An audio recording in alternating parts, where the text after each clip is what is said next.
Perkenalkan, nama saya Sofia Gita Lestari Siregar. Saya berperan sebagai konselor.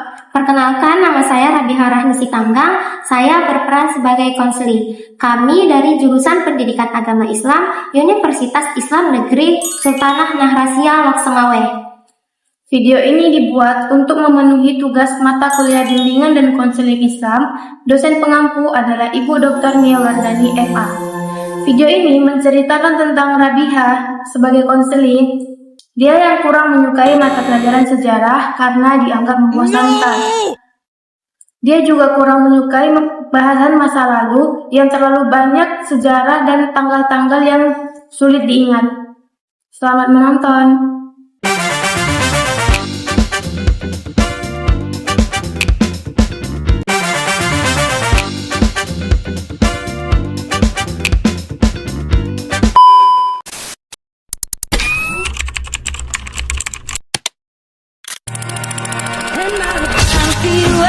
I'll be halfway to my mommy's home. It just dawned on me like his ass bleeding as a passing dawn.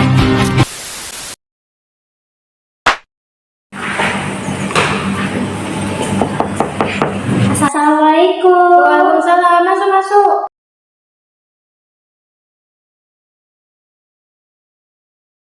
Sibuk. Ya, silahkan duduk. Selamat siang, Bu. Apa kabar? Alhamdulillah baik, Bu. Oh, baik, alhamdulillah. Sebelumnya nama kamu siapa? Nama saya Rabiha, Bu. Oh, Rabiha. Rabiha asalnya dari mana? Dari Pematang Siantar, Bu. Oh, Pematang Siantar. Jauh ya, Rabiha? Iya. Sekarang tinggalnya ngekos atau gimana? Ngekos, Bu. Oh, ngekos. Ini kesini naik apa? Naik ojek, Bu. Udah panas banget, Bu. Iya, emang sekarang ini emang cuacanya ini gak menentu ya. Kadang cuaca panas banget, kadang hujan, kadang mendung. Jadi kita ini harus jaga kesehatan ya dengan cuaca yang seperti ini. Oh iya, Rabiha, apa yang membawa Rabiha ke sini? Kenapa Rabiha kelihatan murung? Iya, Bu. Saya mau curhat sedikit, Ibu. Oh, mau curhat? Boleh, Ibu senang mendengarnya. Jujur saja, Bu, saya males sama pelajaran sejarah, Bu. Males pelajaran sejarah? Boleh tahu alasannya apa? Soalnya, Bu, materinya tuh kayak penuh hafalan. Banyak tanggal nama-nama tokoh. Saya nggak bisa, Bu, berpikir kayak gitu. Juga bosan kalau pelajaran sejarah, Bu. Oh, jadi kamu ngerasa bosan, kurang tertarik karena penyampaian materinya yang monoton ya? Iya, Bu. Apalagi kalau udah ngebahas hal-hal yang jauh banget dari kehidupan sekarang. Saya jadi ngerasa buat apa sih belajar hal ini? Ibu paham perasaan kamu, Rabiha. Kadang kalau kita memang belum menemukan makna dari pelajaran tersebut, rasanya memang membosankan. Tapi tahu nggak, sejarah itu sebenarnya bukan cuma hafalan, Rabiha. Di dalamnya juga banyak nilai-nilai kehidupan yang bisa kita ambil. Sebenarnya gimana? Misalnya nih, waktu kita belajar tentang perjuangan tokoh Islam di masa lampau, itu bisa menumbuhkan rasa semangat kita, rasa tangguh dan cinta terhadap agama dan bangsa. Dari sejarah juga, kita bisa belajar bahwa setiap kemajuan hari ini lahir dari perjuangan di masa lalu. Iya juga sih, Bu. Tapi kadang saya nggak bisa ngerasain nilai itu kalau cuma dengar ceramah dari dosen. Nah, bagus. Artinya itu, kamu sadar bahwa cara belajar kamu itu yang perlu disesuaikan. Coba deh kamu ubah cara belajar kamu. Misalnya nih, kamu cari atau film atau video sejarah, ikut diskusi kelompok nih sama teman-teman supaya lebih seru. Atau bikin mind map, biar lebih mudah memahami alur-alurnya.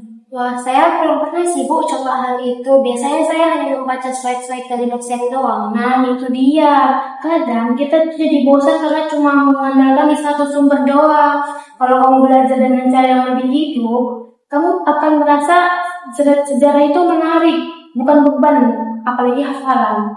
Iya, Bu, saya mulai paham sekarang. Tapi saya juga kadang merasa nggak percaya diri. Takut nilai sejarah saya jelek juga, Bu. Itu aja, Rabiha. Justru rasa takut itu bisa bikin kamu jadi memperbaiki cara belajar kamu. Jangan fokus pada takutnya aja, tapi fokus pada proses belajarnya, Rabiha.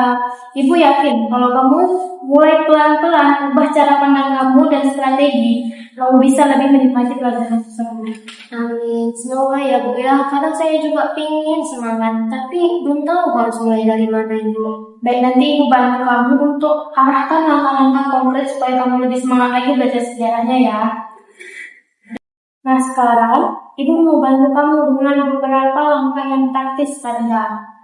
Kita bisa nanti buat jadwal sama-sama untuk mata kuliah sejarah. Dan itu nggak perlu lama-lama. Kita cuma butuh 20-30 menit aja dalam sehari. Selanjutnya kita bisa menggunakan cara belajar yang aktif. Misalnya nih, kamu mencatat poin-poin penting ketika belajar sejarah. Kamu bisa nih menulis ulang dengan gaya bahasa kamu sendiri supaya kamu bisa lebih paham. Atau kamu bisa ceritain nih ke teman-teman kamu. Kan kalau bisa ceritain ke teman-teman itu lebih seru ya. Nah ya, kamu juga bisa nih memberi reward ke diri kamu sendiri setiap kamu berhasil paham apa topik yang dijelaskan oleh dosen kepada kamu. Wah, menarik sih Bu. Saya jarang mikir kayak gitu. Saya jarang ngasih reward ke diri saya sendiri. Nah, sebenarnya itu penting banget Rabia supaya kamu tetap termotivasi. Dalam teori konseling, pendekatan yang Ibu gunakan itu bisa membantu kamu untuk mengenali potensi diri dan menumbuhkan motivasi dari dalam. Jadi intinya saya harus belajar menemukan makna dan cara yang cocok ya untuk diri saya sendiri. Betul sekali Rabia. Belajar itu bukan cuma soal nilai Rabia, tapi juga proses pengenalan diri kita sendiri. Sebagai tidak lanjut, Ibu mau kamu membuat catatan refleksi selama 1 minggu ke depan. Tulis setiap kali kamu belajar sejarah, itu bagaimana perasaan kamu, cara belajar apa yang kamu pakai, dan apa yang kamu pelajari. Nanti di minggu depan, kita akan bahas lagi ya. Baik Bu, saya akan mencoba Bu. Dan bagus, dari sesi hari ini, apa yang bisa kamu dapatkan dari yang kita bahas dari tadi? Saya malas belajar sejarah karena saya belum menemukan cara belajar yang tepat Bu. Jadi saya mau mencoba melihat sejarah itu dari sisi yang berharga Bu. Luar biasa Rabia, Ibu senang deh kamu bisa mengambil pelajaran kita hari ini. Ingat ya, setiap mata kuliah itu pasti punya nilai tersendiri kalau kita mau membuka pikiran kita. Terima kasih banyak Bu. Sama-sama Rabia, Ibu doakan ya kamu semoga semangat terus dan juga kamu mulai menyukai pelajaran sejarah dan tidak bosan saat belajar sejarah. Amin. Terima kasih Bu. Sama-sama Rabia. Dari praktik ini, saya sadar bahwa rasa malas bisa diatasi kalau kita tahu penyebabnya dan kalau kita mau mencari tahu cara belajar yang tepat. Nah, sebagai konselor, saya belajar pentingnya mendengarkan konseling secara empati dan memberi motivasi agar konseling menemukan semangatnya kembali.